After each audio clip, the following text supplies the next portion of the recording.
それではWe will start the program. Session 4 for the creation of carbon neutral world.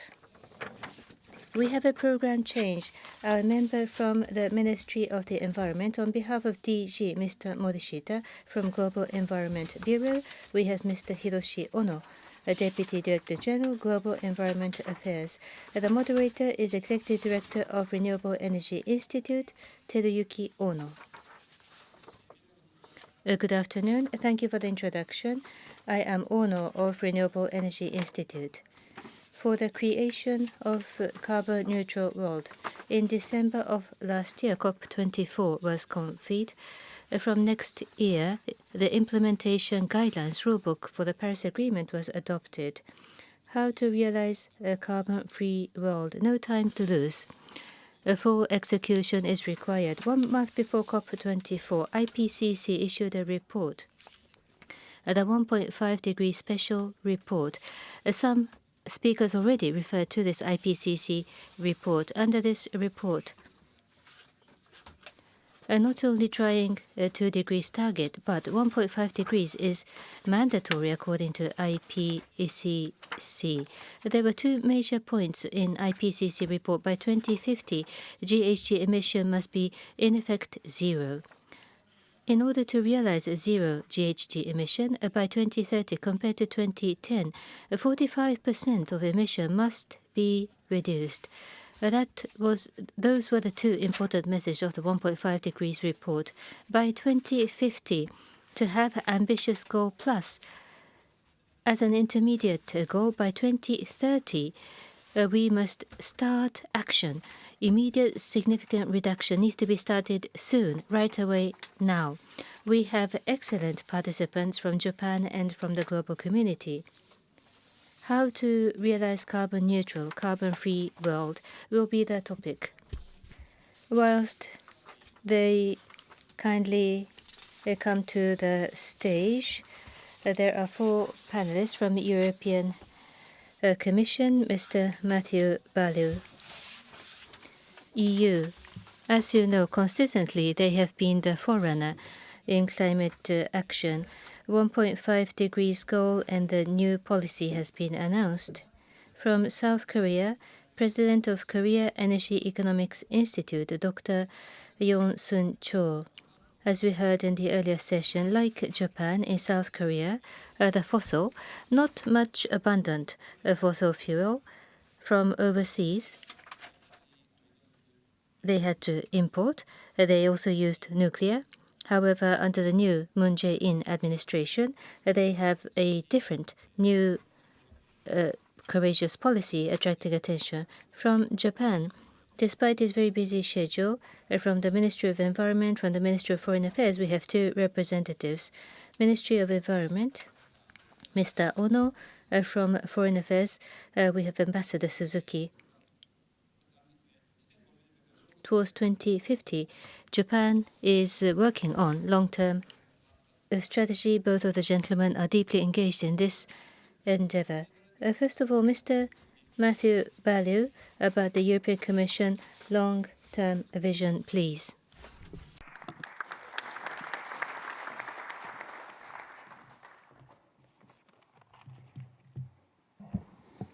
Many thanks, Chair.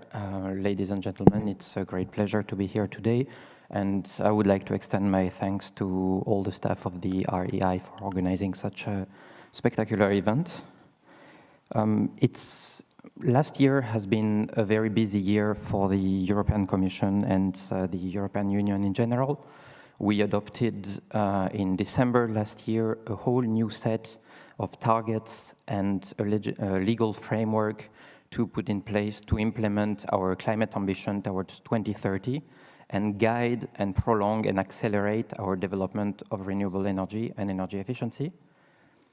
But in addition to that, in November last year, the European Commission proposed scenarios for a vision for a net climate neutral Europe in 2050, the so-called Clean Planet for All strategy. So this is what I've been invited to present and to frame it in the context of renewable energy. What does it mean for renewables?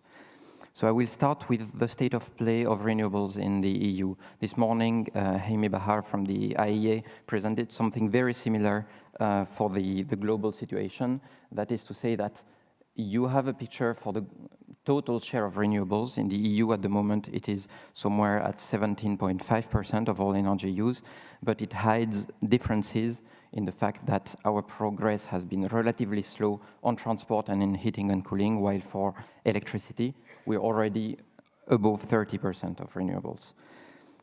That's a good story. That means that many member states already know how to manage very high shares of variable electricity in their mix. Of course, we heard from Denmark already in previous sessions, but we also have big countries like Spain or Germany. In practice, it means that, for instance, if you look at the German electricity mix for the beginning of the year, you already have long periods with large chunks of wind energy and increasingly solar. If you look at the Irish power mix, you see that when you compare the total demand and wind electricity production, that the electricity generation from wind at times is equivalent or even higher than the actual total demand. And other countries, such as Portugal or the United Kingdom, also broke records last year in 2018. That's good, but that's not enough.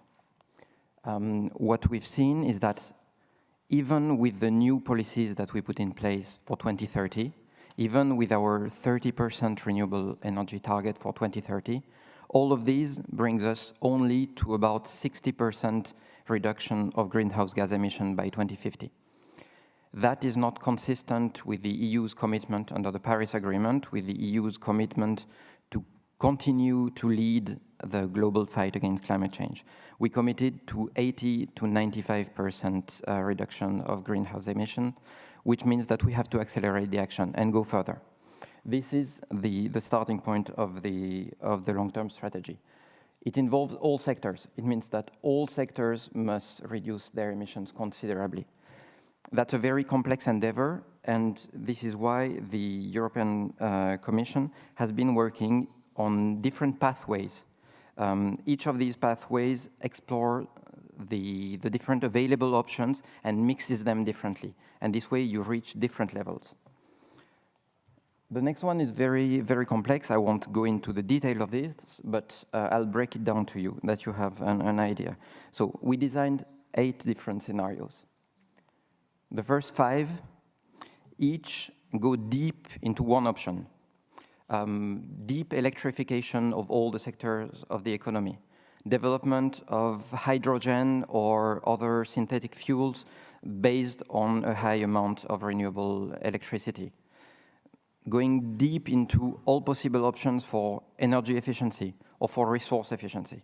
Each of these options lead us to about 80% reduction of greenhouse gases, so the lower range of our objectives.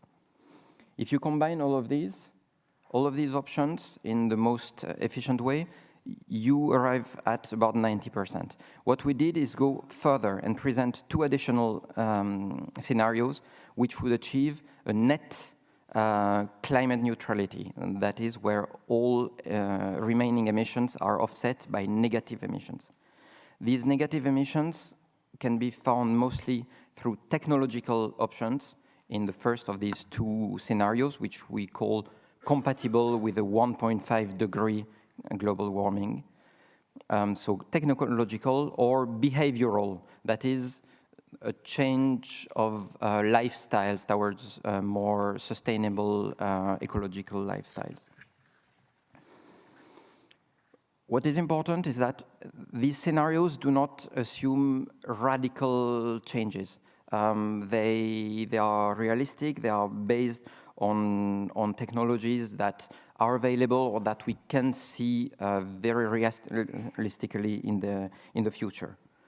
What they have in common for the power sector, because that was one of the central discussions here and also in the case of Japan, is a near decarbonization of the power sector, a very strong penetration of renewable energy in the power sector, and a minimal role of CCS in power. We do not see that as a major option to reach those deep scenarios.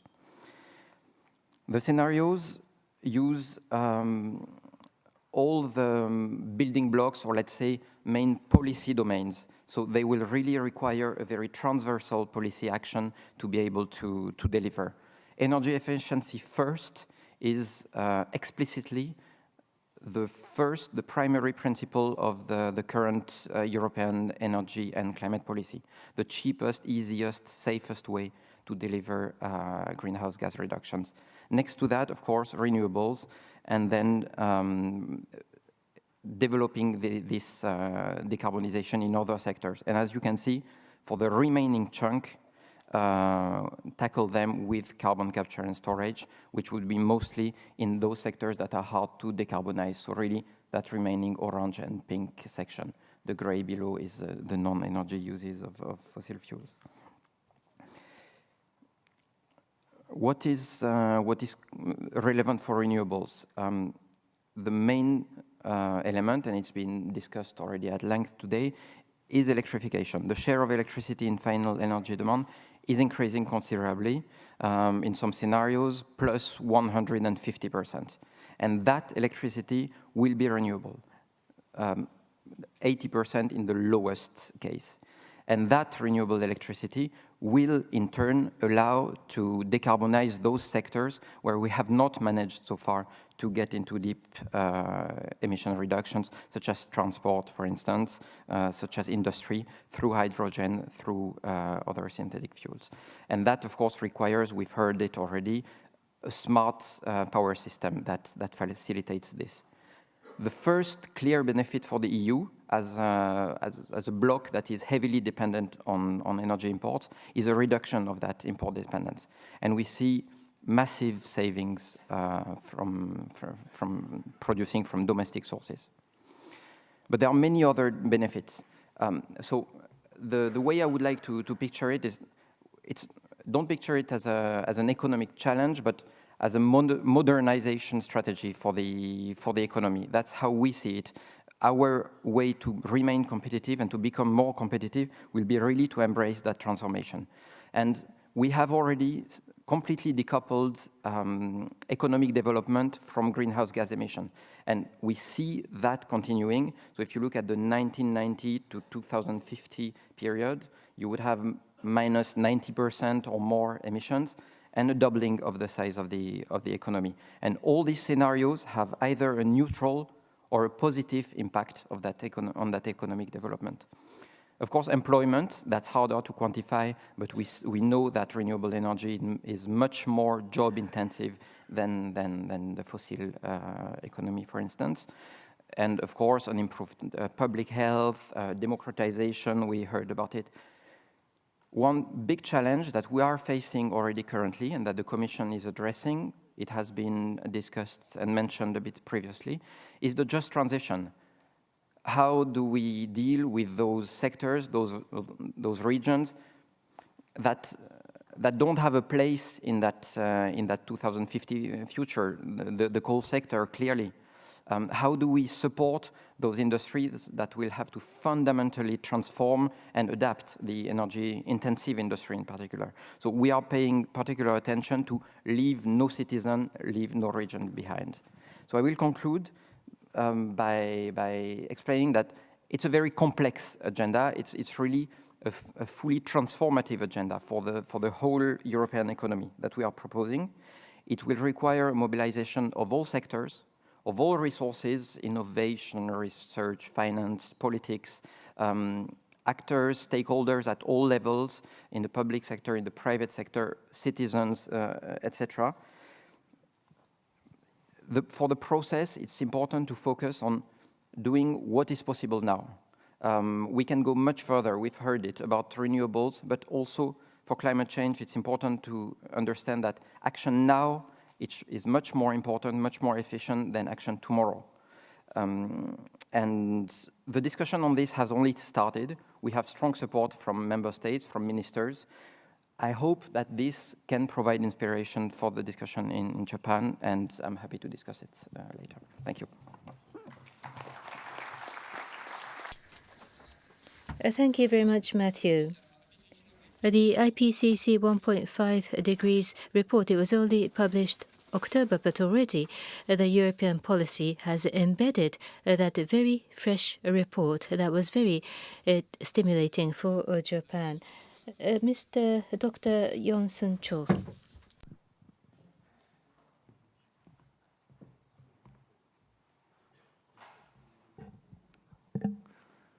こんにちは。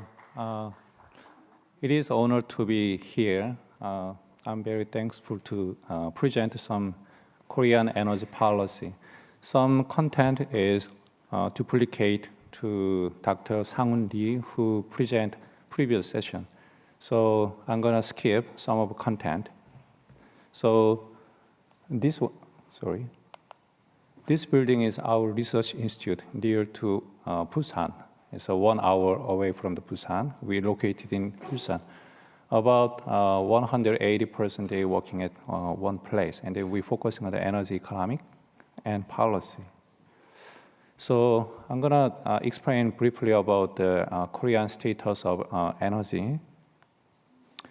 So briefly, I introduce some different aspects. One is supply side, second one is demand side, and third one is market or system of energy. The first one, in supply side, compared to the other resource-rich country like Australia, USA, Canada, and some other country. But South Korea is a very small country, and we are a very poor country in terms of resource, like as Japan. We import 97% of total energy from the outside. I check the Japan case. Japan import maybe 95 or 96 of total energy from the outside. So South Korea and Japan, we are same in terms of poor resource countries. In the case, as you can see, the portion of renewable energy is very low. In 2010, the portion of renewable energy is only 1.2%. That goes up 5 times at 2017. That goes up 7%. But as you can see, we have two policy. One is feed-in tariff, FIT, and second one is RPS. So in 2012, we introduced FIT to increase share of renewable energy.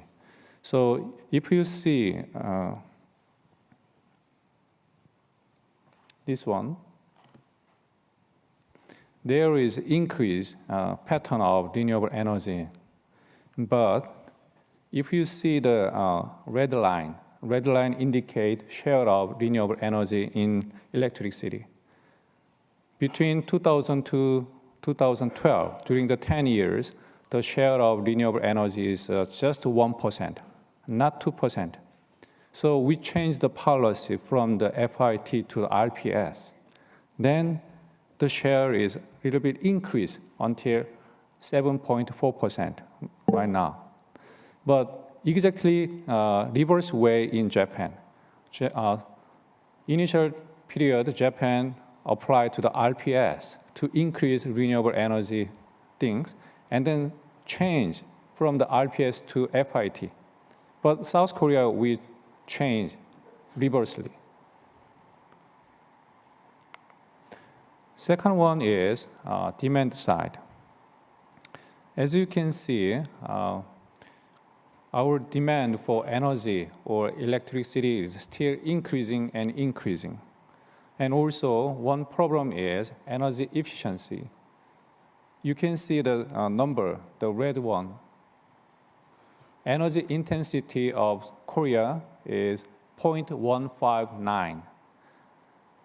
Same period, the average of OECD is 0.105. So that means South Korea is more use or consume of energy. Compared to the Japan, the number is 0.089. That means half of South Korea. So that means we need increased energy efficiency. Third one is market system. right now, Korean energy market is monopolized. So we try to introduce competitions. One is I try to compare to the price of residential and commercial. I picked 4 different years: 2008, 2011, 2014, 2017. And also I selected some country, like as Denmark. Denmark is #1 country in terms of electricity price. It's very high, even though they have renewable energy. So as you can see, Denmark is very high. And France, Germany also is high compared to the Korea. As you can see, the price of electricity in terms of residential is very low, even though compared to the Japan. How about the industry price? As you can see, during the 10 years from the 2008 to 2017, actually we try to increase the price of electricity for industrial uses. But still the price is relatively low compared to the other countries, Denmark or Germany or France. The number small or S means small size of industry, L means large size of industry. So those countries, they have some separate price system. That means relatively low price for the large scale of industry. But still, the average of industrial price is very higher compared to the Japan or Korea. So this kind of trend makes some problem in Korea, like as in price system does not contain to the social or environmental damage. They make impeding new energy service and saving consumption something.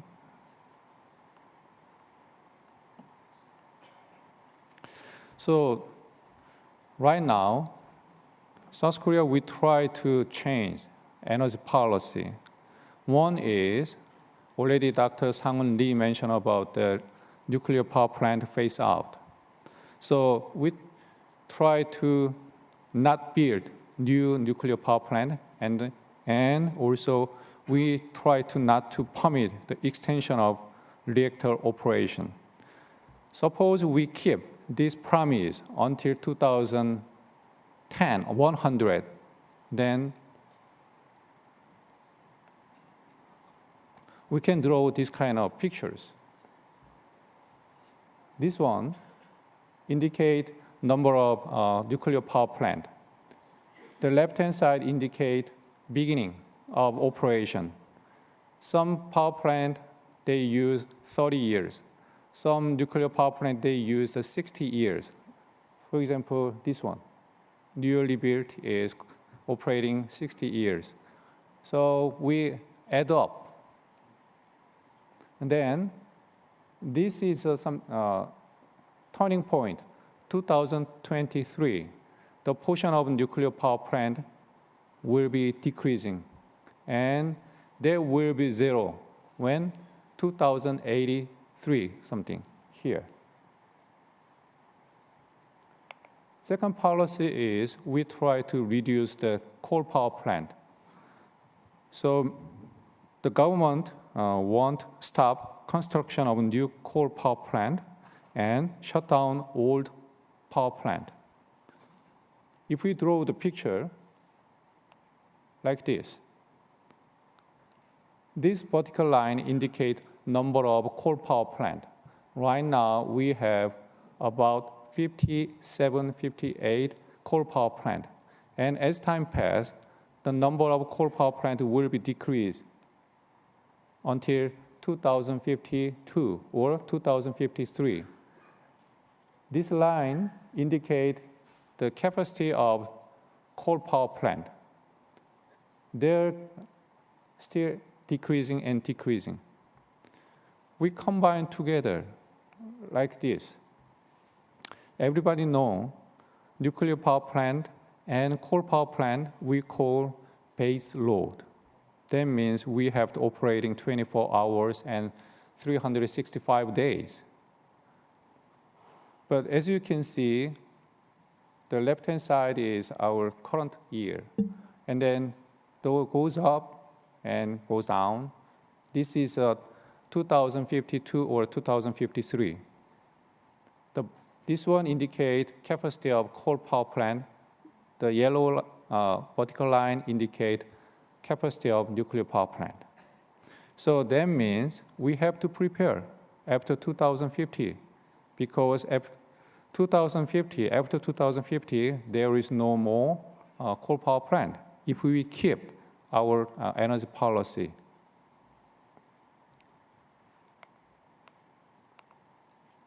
So to replace nuclear power plant and coal power plant, we need to increase the portion of renewable energy. So we make another policy for renewable energy. We call renewable energy 30-20 plan, something. So already those information is explained by Dr. Sang-Won Lee previous sessions. So I'm going to skip this one. So the government, we try to make energy transitions. But energy transition is not only supply side, but also demand side and market system change. So government, we try to make some institutional base. Last year, actually not last year, 2 years ago, there was a beginning point. We tried to change some electricity supply and demand schedule. And then we make renewable energy plan. And also, last year, in last July, we revised greenhouse gas reduction roadmap. I will explain later soon. And nowadays, we're working on the third energy master plan. Supposed to be finished last December, but there is some controversial issue to set up to energy master plan. So the government still working on to finalizing third energy master plan, hopefully finish this month. Once we finish master plan, there will be reflect to the 9th basic plan for long-term electricity supply and demand plan. This is very important one. That will be announced end of this year. So those two plans will be changed Korean energy policy in the future. So I'm going to focusing on the decarbonization in Korea. Many people should know the South Korea's target is 37% decrease based on the BAU, business as usual. Previously, our government target is this one. So that means this is an estimation in 2030. In 2030, our estimation is we're going to emit CO2 851, this number. But we try to reduce to until 536. So from here to here is 37% reductions. Previously, we want to use the overseas reduction. For example, we want to buy permit from the outside or other countries' emission permit. That portion was 11.3. But last year, our government revised to this plan. That means we try to reduce ourselves first, and then we're going to buy this amount of permit from the outside. So then how can we reach it to our target? There is some options. One option is we try to change our behavior. Our behavior is we use too much electricity, too much energy something. Second one is efficiency, increase efficiency, and we need to increase renewable energy, and the other one. So I'm going to focusing on the renewable energy. My time goes up, so I'm going to go fast. So this is another target for renewable energy, 30-20. So this is our energy master plan will be announced soon. So one big controversial issue is this one. Last November, about 70 experts in Korean, they gathering together and then they study and they talk or they debate together what will be for future in 2040. So they recommend the portion of or the share of renewable energy will be 25 to 40%. Before that, 20% is fixed target in 2030. So nowadays, the government, they considering which number we should pick or fix. So currently, government thinking about 30 to 35. So hopefully this month, government announce or decide to number of portion of renewable energy. So also the government, we thinking about how can we increase to energy efficiency. So maybe next month or May, government will be announced the more specific plan for how can we increase the energy efficiency. But there is some barriers. I'm gonna raising some. Those data came from the Bloomberg. As you can see, those countries, India, Chile, Australia, and their LCOE of PV is very low. But Japan, Korea, very high. How about the wind? Wind onshore, also Japan and South Korea is expensive compared to the other country. So we have to think, why is that? How can we reduce the cost? How can we make some more economy size, or how can we increase or develop the technology, something? So we have clear vision right now. So what we need right now is we have to figure out what is problem, how can we solve that problem. So hopefully we want to get good solution together. Thank you. はい。ヨンさん、ありがとうございました。 Thank you very much, Yonsun. We have heard from Europe and South Korea, now Japan. In the case of Japan, from August of last year, there is an advisory council on the long-term strategy. METI, MOE, Ministry of Foreign Affairs, the three ministries are serving as the secretariat. METI, it was represented in the last session. First of all, Ambassador, Assistant Minister for Global Issues, Ambassador Suzuki.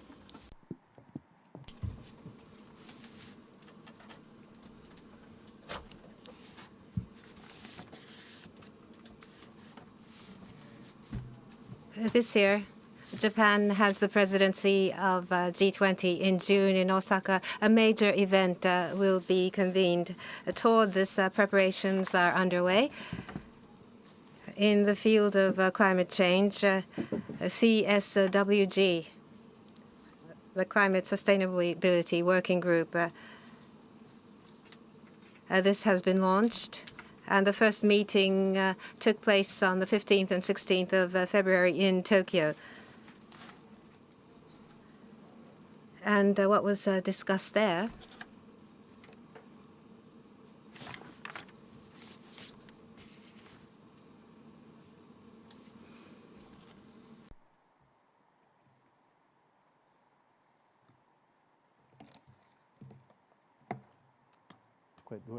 ポイント。グリーン。あ、sorry。これ戻すのはどうしたらいいのかな。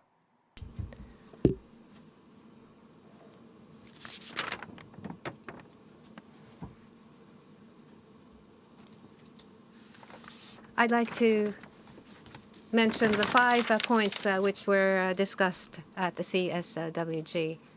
First point, second point, and fifth point.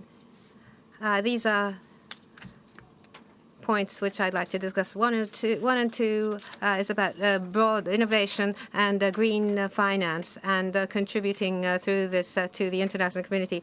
Fifth point, to bring together various entities and their capabilities. As Dr. Komiyama mentioned, if the government can't do it, the private sector should do it. Inclusive of all of this, local distributed society, to create an energy society which is locally distributed. In the long-term strategy, which we're working on, 1, 2, and 5, these are the major pillars to our long-term strategy. Innovation, that's points 1 and 2. Why do we need innovation? As is mentioned here, traditional approaches and the extension of previous approaches will not be sufficient to enable a decarbonized society. A disruptive, drastic innovation is called for. Innovation, when we say innovation, for the most part, we think about hardware and technological innovation. That's what you envisage. But what is pointed out here is 3. That's technological innovation. The other is social innovation. And thirdly, financial innovation. These 3 forms of innovation will be those through which society will be changed. Technological innovation on the first point. Renewable energy is the largest component, but we've discussed this at length, so I'd like to skip that and talk about other forms of innovation. First, hydrogen. On hydrogen, Japan has already said that it will build a hydrogen society. And people feel that this is in complete confrontation and contrast to renewable energy.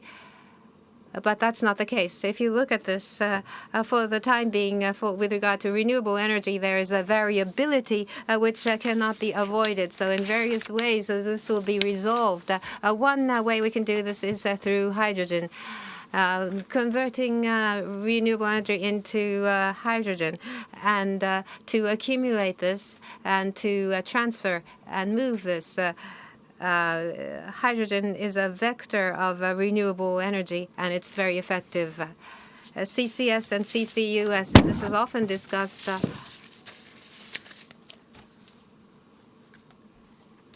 Inevitably, 100% renewable society, renewable energy society is ideal, but during the transitional period, how do we capture the CO2, and how do we reduce this to 0 in the intervening period? And so CCS and CCUS is such that there are high expectations. And at IEA, they say that 16% will be CCS. And there are different projects in the world. Japan has JX, Mitsubishi Heavy Industries, and such companies are working on development. On recycling, it's still in the development stage in different ways, fuel and raw materials and food in various forms. Recycling is being examined.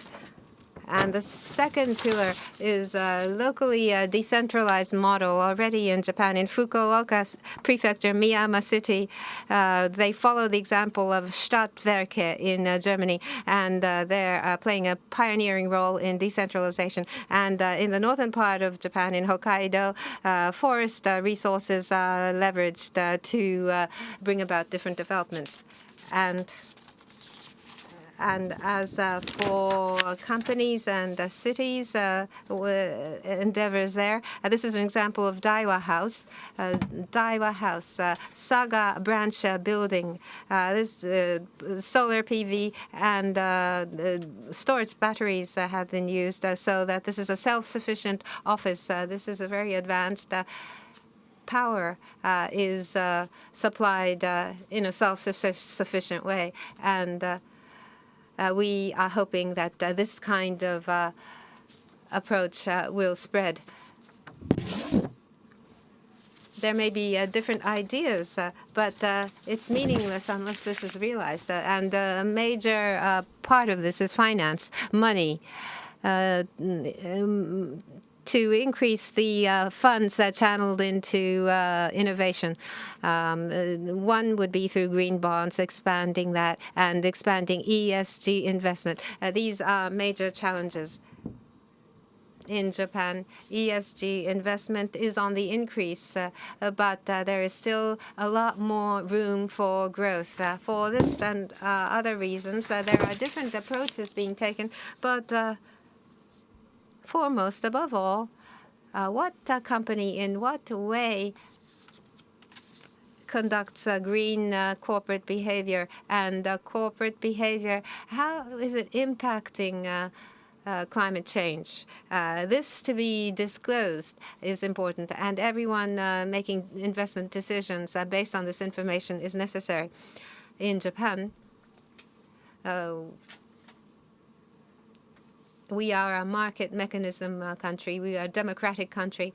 The government cannot force people to invest in certain instruments. To disclose and to encourage investment through voluntary approaches is what we can do. ESG information disclosure, TCFD improvement, how to make a disclosure better for companies. They struggle with that. So scenarios, when creating scenarios, companies need support, which the Environment Ministry is supporting, and ESG penetration to support that, to create a fora where financial industry as leaders can discuss. FSA, Financial Services Agency, is working on that to promote investment. This is something which is being done. If we can incorporate this into our long-term strategies, I think that would be a strategy. Before the G20, we hope to perfect the long-term strategy. That is all. Thank you very much. Thank you very much. Mr. Ono, Deputy Director General, Global Environment Affairs, Ministry of Environment. Thank you for the introduction. Ono from MOE. Thank you for the invitation. As Ambassador Suzuki has mentioned, in fact, he has spoken everything, which means I can skip a lot of what I have prepared. So far, our ministry has done a lot of things. That's the message. The background is somewhere in the middle. It says transformation of business environment in the world. The Paris Agreement in terms of automotives, the bodies, the frames in terms of the cars, then the engines and the fuels would mean investment into market production, consumption, finance, analogy to the automotives. So towards 2050, in order to reduce emission, how to activate those other areas. The view of our ministry, there are 3 points on this slide. First of all, decarbonization. This is a firm, solid, unwavering direction that ought to be shared by all parties. With that goal, different business opportunities have to be captured. A variety of activities is required. 2050, we don't have time. It's not longer in the future. Immediate action is required. We must start soon. That's the message. To make renewable as our major source of power is critically important for us to reduce emission. That is very clear. Lastly, about our long-term strategy under the chairperson of the Prime Minister, there's an expert committee starting discussion. These are some of the meetings already heard on 4 occasions. Free discussions, hearing, collecting information by experts have taken place. The experts are now working in their final stage to compile their recommendation. Once they are ready, the government will reflect the opinion and make the decision. Before the G20 summit, we hope to establish this long-term strategy. These are some of the topics that have been discussed. In order to make a long-term strategy, there must be long-term goal and vision, or there must be sectoral visions, or green finance, business-led international activities. Some cross-sectoral schemes have been suggested. Renewable energy or decentralized energy systems, a lot of discussion taking place by the experts. I shall not repeat because all of you have already mentioned about them. Thank you for your kind attention. Thank you very much, Mr. Ono. So discussion, not much time, but about this long-term strategy, there are 2 points I would like to clarify. So my first question goes to Dr. Komiyama. Second question goes to Matthew. I will start with those 2 questions, and then I shall invite the other panelists. First of all, Dr. Komiyama, you mentioned that the answer is renewable because we know the future. And then Mr. Matsuyama in the earlier session, he mentioned that the government of Japan long-term strategy, they talk about uncertainty, and therefore lots of options are reviewed. So I see a difference here, in particular about hydrogen. Government of Japan is emphasizing. What do you think about this? I'll be interested to hear your view about innovative hydrogen technology, Dr. Komiyama.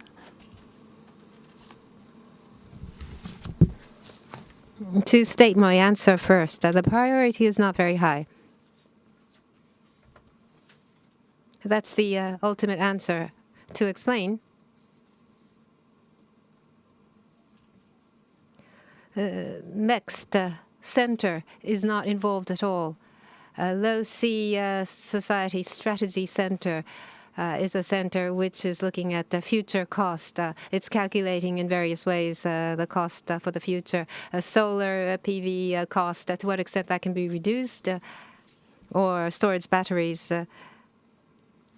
lithium battery cost, how much can we make it come down? They're very accurately calculating and predicting future cost. It depends on this prediction. By 2050, if, for example, if Japan changed, or if Japan has renewable energy for 80% of its power, there's the wind or solar or battery and expansion of transmission line. If we break this down, hydrogen will not come into play here. If we introduce hydrogen, it becomes very expensive. And after this, 90%, 100%, if we try to bring it up to this level, we need something new. We need to introduce something new. And then there's a possibility that hydrogen will enter the scene. So that's our conclusion. So it's definite that we have to do something. It's possible that for 10 days we have continuous rain and there's no wind. That doesn't happen very often. But when there's no sunshine, there's wind normally. So solar and wind alone should enable a considerable amount of offsetting. And then if we add hydro and biomass and geothermal, these are stable power sources. If we combine all of this up to about 80%, that's fully possible. And then hydrogen doesn't enter the picture. Later, however, there's a possibility that H2 will come into the picture. The universities doing basic research generating H2 from solar photovoltaic. That kind of research is very good. But the central government doing this as a technological development is meaning of this is very small. Up to 80% hydrogen may not be required. So it's 16 or 70% in Japan. There's a lot more that Japan can do before that. But about long-term strategy and Japan's challenges, coal. Not much discussion today, but across the world, Japan is planning quite a lot of coal thermal. On top of that, trying to export to other countries, which is strongly criticized. Japan's strategy, whether it is going to be positively appreciated in the future for Japan to be a leader. there must be a response to coal plan of Japan.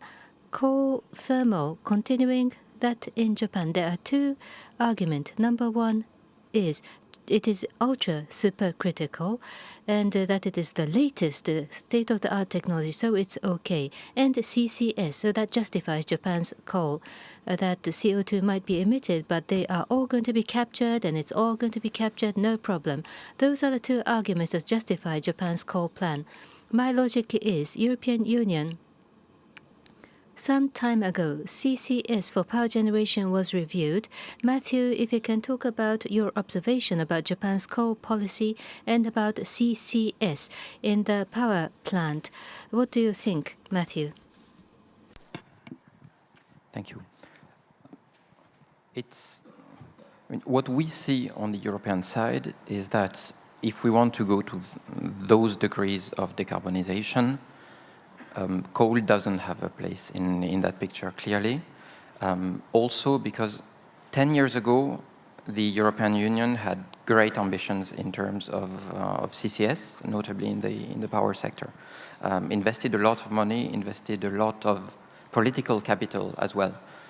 Decided to put in place a number of pilot projects, which should be in the building phase now, and it has really not materialized for different reasons, for technological reasons, because of costs that are just not economic, also because of the opposition, of the concerns of people regarding the safety of sites and of the storage sites. So we do not see CCS as anything relevant for the power sector in the visible future, let's say. There are sectors of the industry where electrification only and renewable power only will not manage to reach those last chunks, so something will be needed, hydrogen, CCS. But when you talk about hydrogen, when you talk about CCS supported coal-fired power plants, for instance, it can be a pretext to see only one side of the challenge that we're facing for the 2050 vision. Hydrogen in the short term can be an easy thing. It's a bit of a fuel switch. You keep large centralized generation units, you keep pipelines, you start blending hydrogen into your gas networks, and then someday you have hydrogen pipelines. What we're seeing is that, and what our models show is that you have to go way beyond a fuel change and really a fundamental systemic change, and the energy sector will change fundamentally.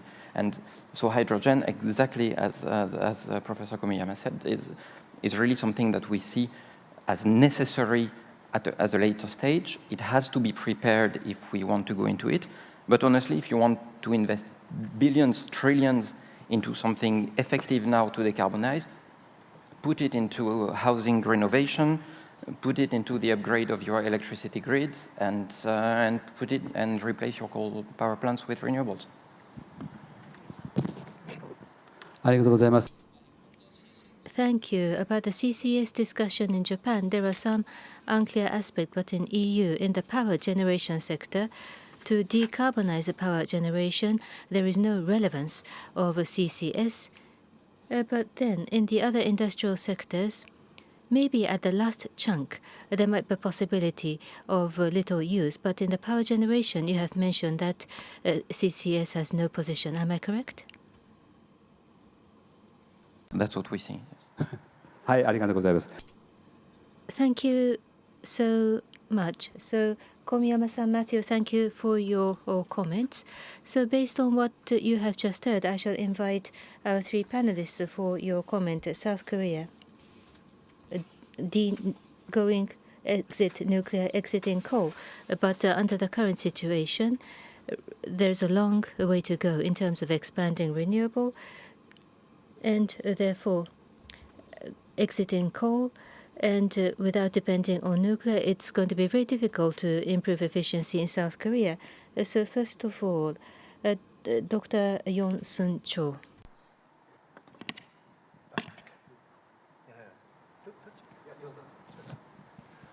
So your question is how can we handling to phase out to nuclear power plant, or how can we handling to coal power plant first?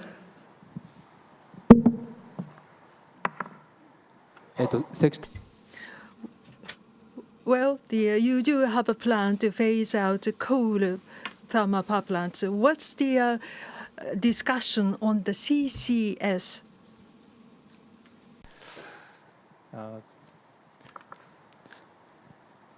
CCS is one of the reduction option of greenhouse gas. In South Korea, we also considering CCS, one of the options to reduce greenhouse gas. But the portion is very small. I checked figures. In 2030, we try to use CCS only 3% of total reduction amount. So that means we want to keep the something like alternative, but we cannot not much dependent to the CCS. One more comment is coal power plant. Someone say coal power plant with CCS will be very good solution to reduction greenhouse gas emission. I agree with that, but I have one point, some different thing is coal power plant has a very big concern in terms of fine dust. In Japan, there is no concerning about the fine dust. But South Korea, we have very concerning about the fine dust rather than greenhouse gas emissions. So if we use CCS technology to coal power plant, then might be reduced the greenhouse gas emission, but not much for the fine dust like as PM10 or PM2.5. So those are very important issue in South Korea. So best way is we try to reduce the share of coal power plant first. And then if we have successful to increase the share of renewable energy, then we replace first to coal power plant, and then finally we try to replace to other one, like as nuclear power plant. So when will be, we don't know, but we try hard. Yes. はい、ありがとうございます。 Thank you very much for that. The government is discussing a long-term strategy, and so we had these two speakers. I'm sure there's a limit to what you can say because the final decision has not come. CCS and the position of hydrogen, could you elaborate more on this? Mr. Suzuki first. On hydrogen and renewable energy is such that there is a complementary relationship, as I mentioned before. Renewable energy worldwide, if you look at worldwide, it's very expensive here in Japan. We have to reduce the cost considerably, and the market size has to grow considerably for this to happen. I'm not saying this is the only factor, but one effective way is, as I mentioned before, by having hydrogen intervene, the renewable energy variability can be dealt with, and the distribution issue can be resolved. I think this is a major issue and major role that can be played. And not only power generation, but in the residential areas, farm or cogeneration to move ahead with the development on this front. Not only power, but for energy as a whole, to use hydrogen more and more. By so doing, renewable energy costs would come down and hydrogen costs would come down. To create a favorable spiral is to be preferred. And with regard to coal, we're discussing that within the long-term strategy, so I am unable to comment. But on CCS, commissioner from EU has mentioned that the materials industry need this. There are certain sectors which absolutely need this. So this has to be developed anyway. So it's not necessary to rule this out for use as an energy. Same question to you, Ono-san. Well, I'll skip the overlapping part. The IPCC 1.5 degree special report, I think that has a big impact. So if I look at this 1.5 degree report, conventionally, if it's 80% reduction, then somehow you might think that might be good enough. Well, still it's difficult, but the thought that we might be able to devise a scenario, but now it's becoming even more demanding.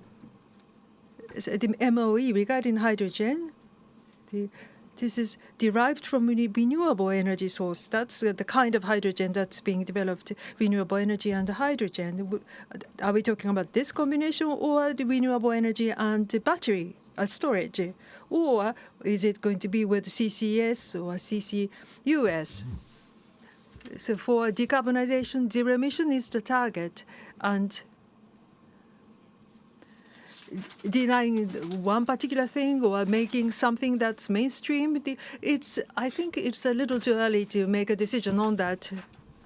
I'm sorry, this was a difficult question. In any case, up to 80% we thought was doable.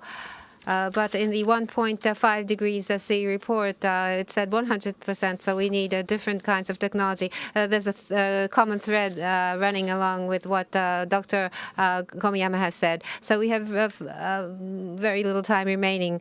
So what is the message for Japan in its long-term strategy? What do you recommend that we put in the long-term strategy? Perhaps we could start with Dr. Komiyama. 1 minute each. There's a lot of things I wish to say, so 1 minute is very difficult. The first and foremost, the grid. Transmission and generation, unbundling, to do that properly.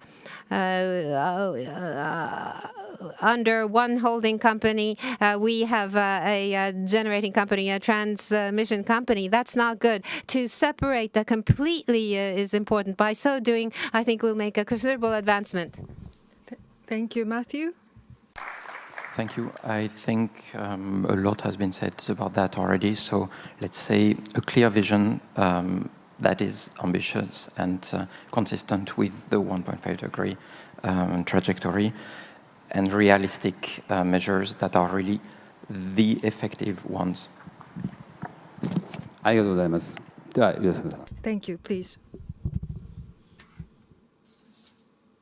We need cooperation between South Korea and Japan, because I already mentioned South Korea and Japan is very similar situation in terms of renewable energy policy, and also both countries are resource poor country, and also we worry about the future. It's very similar things. So we need cooperation, and also previous session, Mika asked to Dr. Sang-Hoon Lee, is it possible, or how do you think about the grid connection between South Korea and Japan? Why not? So if we have dream, or if we have some target, and the problem is how can we, when? So one big issue is political issues. That means the policy should be consistency and remove the uncertainty in the future. So that's my thinking. Thank you. ありがとうございます。 Thank you. Mr. Ono, Ambassador Suzuki, any message that what you would like to see? The Prime Minister, in devising the long-term strategy, there are two pieces. Not the conventional accumulation, not the target, but the goal. Ambitious goal should be devised. That's the instruction I received from DC. Your representative mentioned the clear vision, so it's similar to that. That's one thing. Another thing, but the economy and and the environment, the virtuous cycle. So far, the climate measures have been considered as cost, but doing all those appropriate measures for post-climate change, that should constitute business, and that pathway must be shown. So those are the two things we would like to do. Thank you. Thank you. Ono-san, please. In terms of vision, decarbonization, that direction should be clearly set forth. And one thing which was not mentioned on the domestic scene in Japan, we have to promote development. So the importance of the regions has to be covered. Thank you very much. Within a short period of time, we've discussed the strategies for decarbonization. It was a bit difficult, but all told, what's common throughout the presentations by the participants, 30 years from now, it's not such a long term, to clearly identify the goals and to implement realistic policies. These are important. I think that was a common thread among the participants. With this, we'd like to bring this session to a close. We'd like to have a big round of applause for the panelists who have taken time out of their busy schedules to be with us. All the members of the panel, Mr. Ono, thank you so much. Please go back to your seats.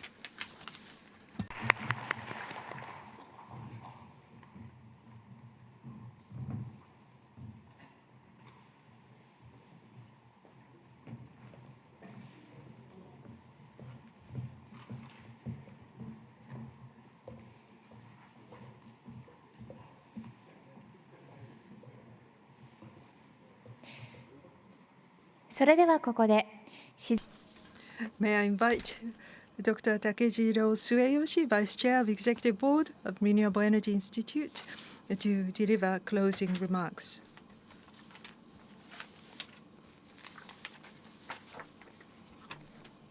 Ladies and gentlemen, we started at 10 o'clock in the morning, so thank you so much for being with us for such a long time.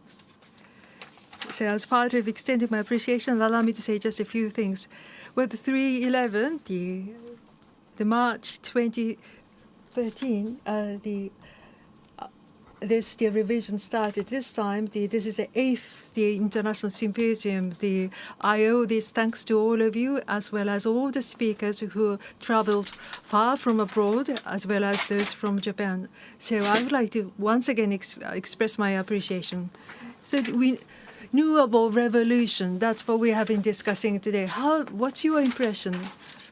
Personally, this transition, the major shift brought about by renewable revolution, I think we are starting to feel that kind of a lapping water at our feet.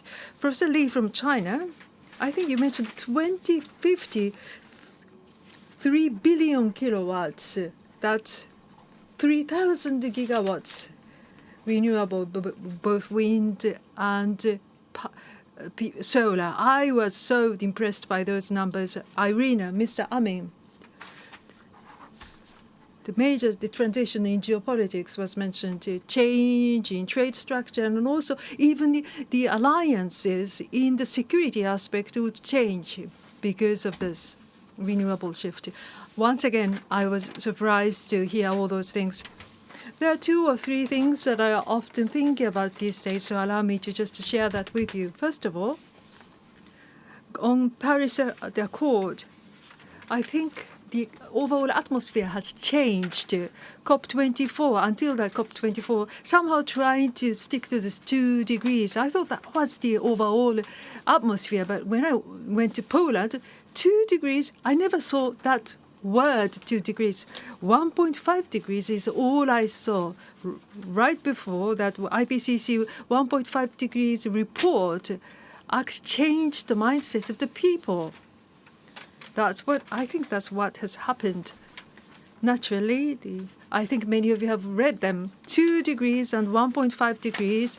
As a result, those natural disasters we suffer from, when you look at the difference between the two, all the people would feel, no, 2 degrees would not do. We have to stick to this 1.5 degrees, even if it's demanding, if it's difficult, we should stick to this. I think it's natural people should feel in that way. What does this signify? What does this mean? For me personally, the global goals, including Japan, more and more it will go towards zero emission, and I think that trend has already started. Jeffrey from Hawaii introduced us how state of Hawaii by 2045 they are targeting zero.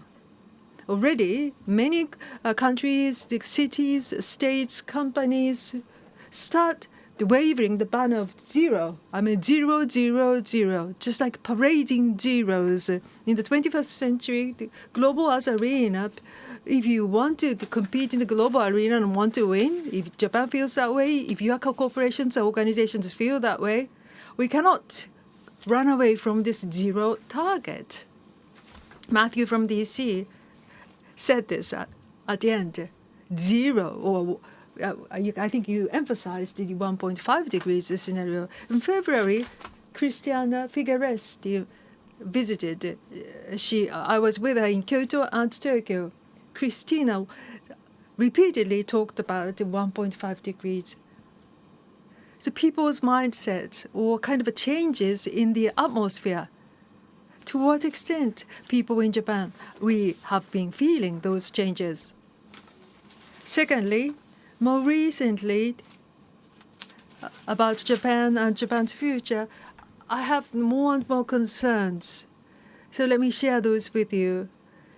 If we don't do anything, my home country, Japan, might suffer from the second defeat of war.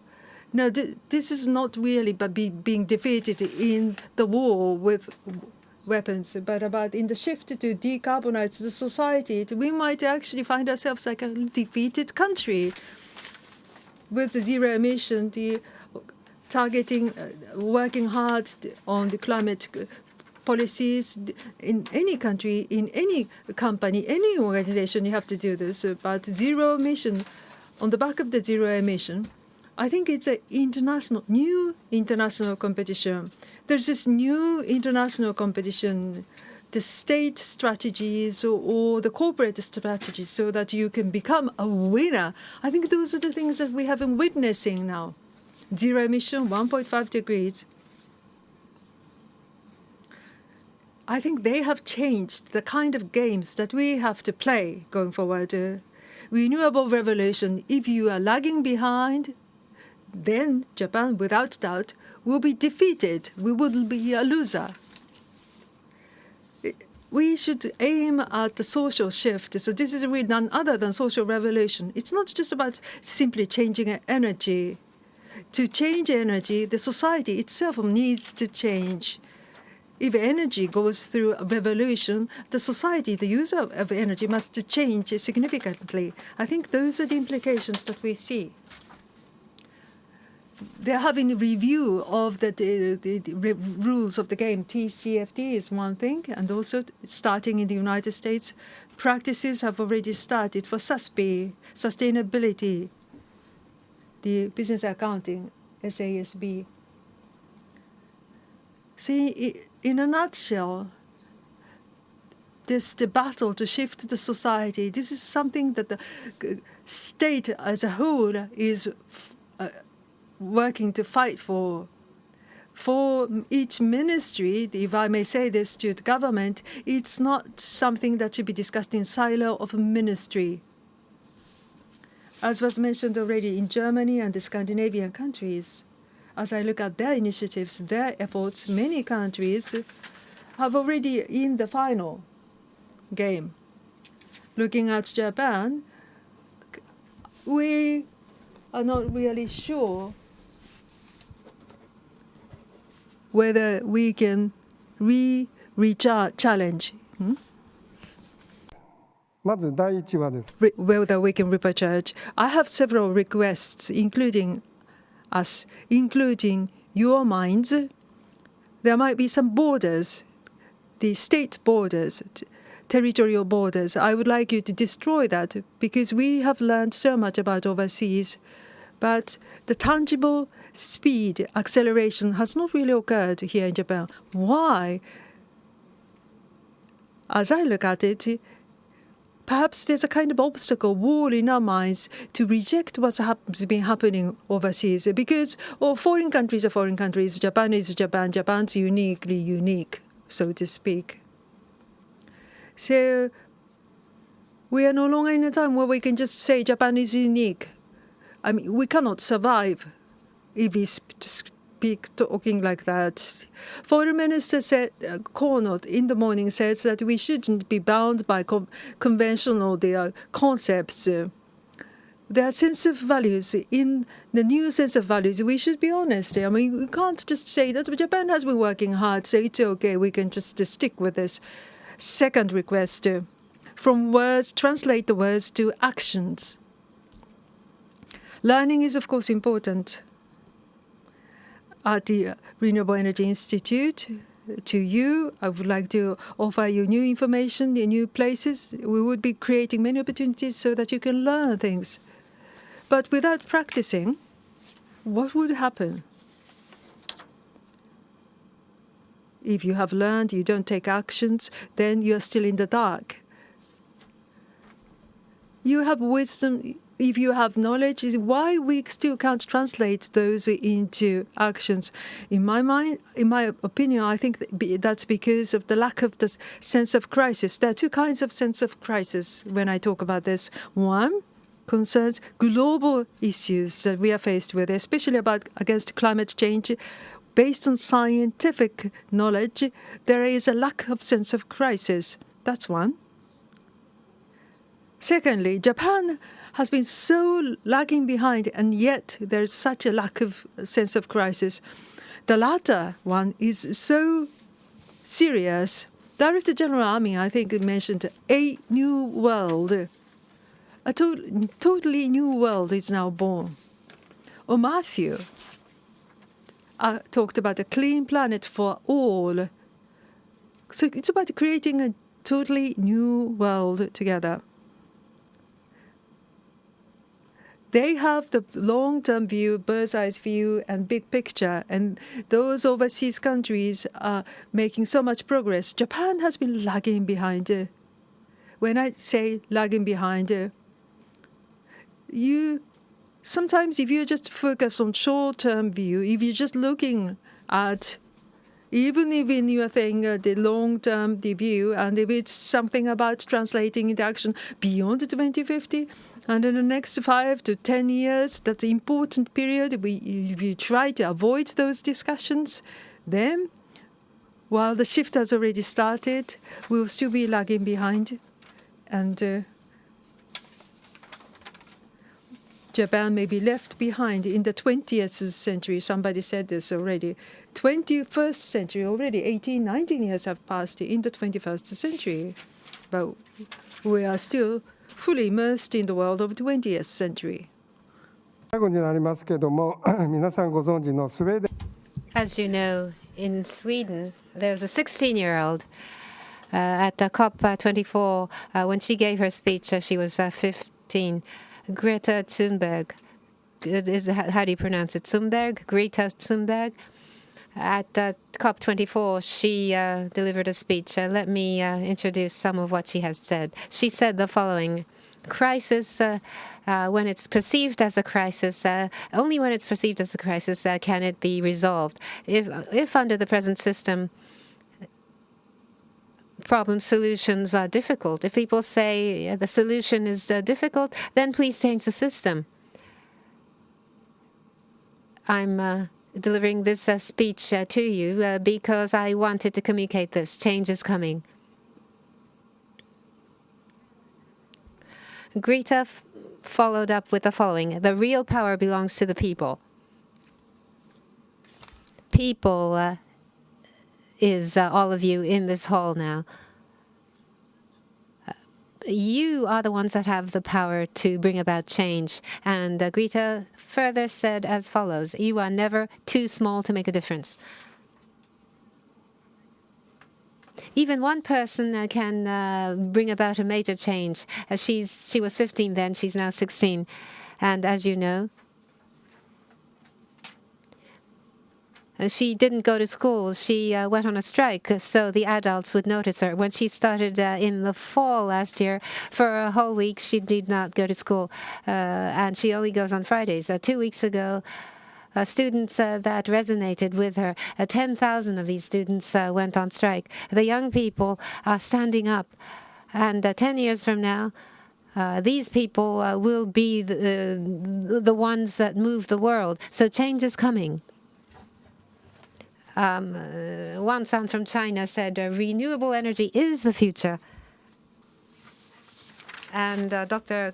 Komiyama, whom I respect very much, said renewable energy is a gift to our children and our grandchildren. Let us take these words to heart. If we do nothing and time passes, we will be chided for being absent-minded. And a TV character who chides people for being absent-minded will come and scold us. A little while ago, it was warm enough for one plum blossom to bloom, but we're very much into spring now. REI has grown to what it is today because of the support of all of you who are here in this hall. We will engage in friendly competition and brush up our skills so that we can provide you with information that is good quality and which would be helpful, which would stimulate you to take action.